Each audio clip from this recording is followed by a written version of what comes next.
వీక్షకులకు స్వాగతం, నమస్కారం.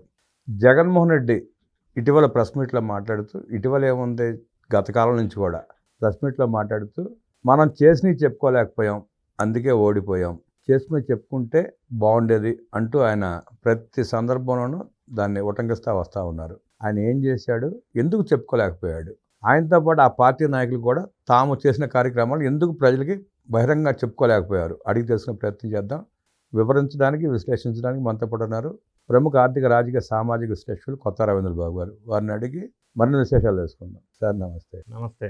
జగన్మోహన్ రెడ్డి ఈ మధ్యకాలంలో ఎప్పుడు ప్రెస్ మీట్ పెట్టినా మేము చేసినవి చెప్పుకోలేకపోయాం, చెప్పుకుంటే బాగుండేది అంటూ ప్రతి సందర్భంలోనూ చెప్తానే ఉన్నాడు. ఆయన సొంత మీడియా ఉంది, దానికి తోడు ఆయనకి సంబంధించిన చాలా మీడియా ఛానల్స్ ఉన్నాయి, పత్రికలు ఉన్నాయి ఆయనకి సొంతవి. అన్నీ ఉండి కూడా ఆయన ఏం చెప్పుకోలేకపోయాడు, అసలు ఆయన ఏం చేశాడు, మీరు ఎట్లా విశ్లేషిస్తారు? ఆంధ్రప్రదేశ్ రాష్ట్ర మాజీ ముఖ్యమంత్రి జగన్ రెడ్డి గారు పదే పదే మాట్లాడుతున్న దాంట్లో ఒక కామన్ పాయింట్ ఏంటంటే, మనం చేసినవి చెప్పుకోలేకపోయాం, అదే రీజన్ ఓడిపోవటానికి అని అంటున్నారు. ఆ స్టేట్మెంట్ని నేను పూర్తిగా అంగీకరిస్తున్నా. జగన్ రెడ్డి గారు కానీ, వైఎస్ఆర్ కాంగ్రెస్ పార్టీ కానీ చేసినవి చెప్పుకోలేకపోయారు. మరి ఆయన సొంత మీడియా ఏం చేసిందంటారు చెప్పుకోలేకపోయారు, దానివల్ల ఓడిపోయారని రియలైజ్ అయ్యారు. ఇప్పుడు ఓకే, చేసినవి చెప్పుకొని ఉంటే ఈ రోజున అద్భుతంగా ఉండేది. అంటే ఆ మాత్రం సీట్లు కూడా వచ్చేవి కాదేమో. అలా అని ఎలా అంటారు? ఏం చెప్పుకోలేకపోయారు అన్న విషయాన్ని మనం విశ్లేషణ చేసే ప్రయత్నం చేద్దాం. ఇప్పుడు ఆయన ఎన్నో సంక్షేమ పథకాలు చేశారు, చెప్పుకోలేకపోయారు అని ఆయన అంటున్నారు, నేను ఒప్పుకుంటున్నా కదా. సంక్షేమ పథకాలని ప్రచారం చేసుకోవటం కోసం ఏపీ డిజిటల్ కార్పొరేషన్ అనే ఒక సంస్థ ద్వారా ఆ ప్రచారం అంతా చేశారు. ఇక్కడ ఎలా చేశారు అని అంటే, నిమిషానికి ఏపీ డిజిటల్ కార్పొరేషన్కి 2,500 పే చేయాలి, 2,500. వీళ్ళు ఏం చేశారంటే నిమిషానికి 12,000 పే చేశారు. నిమిషానికి పర్ మినిట్. యాక్చువల్గా అంతకు ముందు వరకు దానికి స్టాండర్డ్ రేటు 2,500. అంటే వాళ్ళు చేసి చెప్పుకోవడానికి చేసే ప్రయత్నంలో భాగంగా 4 రెట్లు పెంచి 12,000 నిమిషానికి పే చేసి మరీ ప్రచారం చేశారు. అది వీళ్ళు చెప్పుకోవాలా? ఇంత పే చేసాం మేము, గతంలో బాబు గారి టైంలో ఇంతే ఉండేది, అది చెప్పుకోవాలి కదా. ప్రభుత్వానికి ఆదాయం సమకూర్చామని చెప్పుకోవాలా. ఇంకొక అంశం, ఈ ప్రచారం చేయటం కోసం ఒక పెద్ద సభలు పెట్టి, ఆ సభల్లో సాంస్కృతిక కార్యక్రమాలు పెట్టి, ఈ సభలన్నీ మేనేజ్ చేయడానికి పెద్ద ఎత్తున సీనియర్ నాయకుడు పెద్దిరెడ్డి రామచంద్రారెడ్డిని ఒక టీం లీడర్గా పెట్టి కూడా ప్రచారం చేశారు. అది కూడా వీళ్ళు చెప్పుకోవాలా, ఆ కార్యక్రమాలకి ఎంత అయిందన్న విషయాన్ని కూడా. ఇంకొక అంశం ఏంటంటే, చాలా అంశాలు ఉన్నాయి వాళ్ళు చెప్పుకోలేకపోయిన అంశాలు. ఎలుకలు పట్టడానికని చెప్పి 1,60,00,000 ఖర్చు పెట్టారు. ఉండవల్లి ప్యాలెస్లో ఎలుకలు పట్టడానికి 1.6 crores. అది కూడా చెప్పుకోవాలి కదా. జగన్మోహన్ రెడ్డి తన పరిపాలనలో దోచుకున్న డబ్బులు దాచుకున్న భాగంలో ఎలుకలు కొట్టేస్తాన భయంతో ఎలుకలు పట్టుకోవడానికి 1,60,00,000 ఖర్చు పెట్టారు.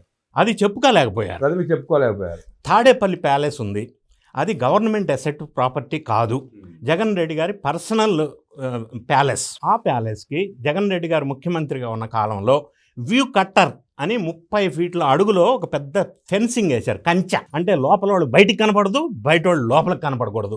దానికి ప్రభుత్వ సొమ్ముని 12.5 crores ఖర్చు పెట్టారు. 12,50,00,000 గవర్నమెంట్ మనీ, పబ్లిక్ మనీ. అది కూడా చెప్పుకోవాలి కదా. మరి చెప్పుకోలేకపోయారు పాపం. ఈయన పరిపాలించిన కాలంలో ఆయన ప్యాలెస్కి వచ్చే వాళ్ళ కోసం లేదా ఆయన కోసం ఎగ్ పఫ్ 3.6 crores ఖర్చు పెట్టారు. 3,60,00,000 రూపాయలు ఒక ఎగ్ పఫ్ల కోసమే. ఆ ఎగ్ ఎందుకు, దాని తల్లిని తిన్నా కూడా అంత అయ్యేది కాదు కదా. మరి ఎగ్ పఫ్కి 3.6 crores ఖర్చు పెట్టారు, చెప్పుకోలేకపోయారు అంటున్నా నేను. మీరు ఇది గమనించట్లా. అదే విధంగా రైతుల పాసు పుస్తకాల మీద, భూమి రైతుది తరతరాల నుంచి వస్తున్న ఆస్తి, దానికి ఒక సెంటిమెంట్ ఉంటుంది, ఆ పాసు పుస్తకాల మీద జగన్ రెడ్డి గారి ఫోటోలు వేసి పంచారు. 13 కోట్లు ఖర్చు పెట్టారు. 13 కోట్ల రూపాయలు. వైఎస్ విగ్రహాలు అంటే ఎస్టాబ్లిష్ చేయడం కోసం 18 కోట్లు ఖర్చు పెట్టారు. అది కూడా ప్రజల డబ్బే. అన్ని పబ్లిక్ మనీ గురించే మాట్లాడతా, పర్సనల్ మనీ గురించి అస్సలు నేను మాట్లాడను. పర్సనల్ ఎంతన్నా ఖర్చు పెట్టుకొని, పబ్లిక్ మనీ కాబట్టి వీళ్ళు ప్రజలకి చెప్పాలి, వాళ్ళు చెప్పలేకపోతున్నారు అనేదే నా ఆవేదన. అదేవిధంగా స్కూల్సు, కాలేజెస్, గవర్నమెంట్ ఆఫీసెస్, వీటన్నిటికీ కూడా వైఎస్ఆర్ కాంగ్రెస్ పార్టీ కలర్స్ వేసేశారు. దానికి 150 కోట్లు ఖర్చు పెట్టారు. ఇది కోర్టు మందలించింది, కలర్స్ వేయకూడదు గవర్నమెంట్ ఆఫీసెస్ కానీ. మళ్ళీ ఆ కలర్స్ రిమూవ్ చేయడానికి 100 కోట్లు ఖర్చు పెట్టారు. సుమారుగా 3,000 కోట్లు ఎంత ఖర్చు అయింది సార్ మొత్తం రంగులు మొత్తం. అంటే ఇది కూడా చెప్పుకోలేకపోయారు, చెప్పుకోవాలి కదా. ఈయన పరిపాలించిన 5 సంవత్సరాల కాలంలో హెలికాప్టర్స్ కానీ, ఫ్లైట్స్ కానీ, అంటే పర్సనల్ ట్రిప్స్ అయినా అఫీషియల్ ట్రిప్స్ అయినా. అంటే ఫర్ ఎగ్జాంపుల్ లండన్ వెళ్ళేది ఉంటే విజయవాడ నుంచి హైదరాబాద్ రావాలి, హైదరాబాద్ నుంచి లండన్ వెళ్ళాలి, మధ్యలో ఇంకో కంట్రీ మీదకి వెళ్ళాలి. పర్సనల్ పనులు అఫీషియల్ పనులు కలిసి వచ్చేటట్టుగా 222 కోట్లు ఖర్చు పెట్టారు ప్రభుత్వ సొమ్ము. రిషికొండ ప్యాలెస్కి 5,000 ఖర్చు పెట్టింది మనకు తెలుసు. బియ్యం సంచులు మోయటానికి అని చెప్పి 700 కోట్లు గవర్నమెంట్ సొమ్ములో తీసేశారు. ఫ్లైట్ ఖర్చులు ఎత్తారు కాబట్టి ఒకసారి ఒక సందర్భంలో ఆయన తిరుపతి వెళ్తా ఆయన భార్యని హైదరాబాద్లో డ్రాప్ చేసి హైదరాబాద్ నుంచి మళ్ళీ తిరుపతి వెళ్ళాడు. ఎస్, అదే నేను చెప్తుంది, అది కూడా ప్రజల డబ్బే. ప్రజల డబ్బు. ఇదే విధంగా ఇప్పుడు సరిహద్దు రాళ్లు పెట్టారు పొలాలన్నింటిలో సర్వే చేసి, ఆ రాళ్లపైన జగనన్నయ్య ఫోటో పెట్టారు. భూమి రైతుది, ఆ రైతు పొలంలో రాళ్లు బాతి జగనన్నయ్య ఫోటో పెడితే 700 కోట్లు ఖర్చు పెట్టారు. అది 700 కోట్లు ఖర్చు పెట్టి రైతు పొలాల్లో జగనన్నయ్య ఫోటో పెట్టొచ్చునా? పాస్ పుస్తకాల మీద తన ఫోటో వేసుకుంటే 1,300 కోట్లు, ఆ. రైతు సరిహద్దు రాళ్ల మీద కూడా ఫోటో వేసుకుని 700 కోట్లు, అంటే 2,000 కోట్లు ఆ ప్రచారాన్ని ఖర్చు పెట్టుకున్నాడు. అయిందా? ఇప్పుడు ఇంత తాగలా. ఇప్పుడు ఆ ఫోటోలు తీయటానికి ప్రస్తుతం ఉన్న ఎన్డీఏ ప్రభుత్వం వాళ్ళు మళ్ళీ 150 కోట్లు ఖర్చు పెట్టారు. అంటే ఎంత ప్రభుత్వ సొమ్ము దుర్వినియోగం కాదా? ఆయన పరిపాలించిన కాలంలో బుల్లెట్ ప్రూఫ్ వెహికల్స్ కావాలని చెప్పి కొత్తవి కొన్నారు, 20 కోట్లు ఖర్చు పెట్టారు. సాక్షి పత్రికకి ఆయన పరిపాలించిన కాలంలో 1,600 కోట్లు ఇది అడ్వర్టైజ్మెంట్స్ కోసం ఇచ్చేశారు. మన పత్రికే కదా, మన గవర్నమెంటే కదా, ఇచ్చేశారు. సిద్ధం సభలు పెట్టారు, ఒక్కొక్క సభకి 50 లక్షల చొప్పున, అంటే 100 crores ఖర్చు పెట్టారు. ట్రావెల్స్ కానీ, లాజిస్టిక్స్ కానీ, ఫుడ్కి కానీ 100 crores ప్రభుత్వ సొమ్మే కదా. ఈయనకి కాన్వాయ్కి వెహికల్స్ ఉండాలని చెప్పి 100 కోట్లు ఖర్చు పెట్టారు. అదేవిధంగా ఈయనతో పాటు వచ్చే నాయకులకు కూడా వెహికల్స్ ఉండాలని చెప్పి 3 కోట్లతో 3 వెహికల్స్ కొన్నారు. ముఖ్యమైన నాయకులు ఈయనతో పాటు రావాలని చెప్పి. అదేవిధంగా 2024 ఫిబ్రవరి ఎన్నికల ప్రచారం కోసం ఒక్క హెలికాప్టర్కి only for election campaigning 3.84 crores ఖర్చు పెట్టారు. ఎన్నికలంటే ఆయన పార్టీ ఖర్చు పెట్టుకోవాలి, ప్రభుత్వ డబ్బుని దీనికి ఖర్చు పెట్టారు. ఏవియేషన్ కార్పొరేషన్కి గవర్నమెంట్ నుంచి 3.84 crores పే చేశారు. అదేవిధంగా training and monitoring of volunteers అనే ఒక పేరు పెట్టి వాలంటీర్స్ అందరికీ ట్రైనింగ్ ఇచ్చామని చెప్పారు. ఎంతమంది వాలంటీర్స్కి ట్రైనింగ్ ఇచ్చారు, ఎవరు ట్రైనింగ్ ఇచ్చారు, ఎక్కడిచ్చారు, ఏం ట్రైనింగ్ ఇచ్చారు, దాని రిజల్ట్ ఏంటి, అవుట్కమ్ ఆఫ్ ద ట్రైనింగ్ ఏంటి, ఎవాల్యుయేషన్ ఆఫ్ ద ట్రైనింగ్ ఏంటి, ఆ పర్పస్ ఏంటి, ఇవన్నీ తెలియదు. కానీ ఎవరికి 550 కోట్లు ప్రభుత్వ ధనం పే చేశారు. ఇది కొత్త విషయం.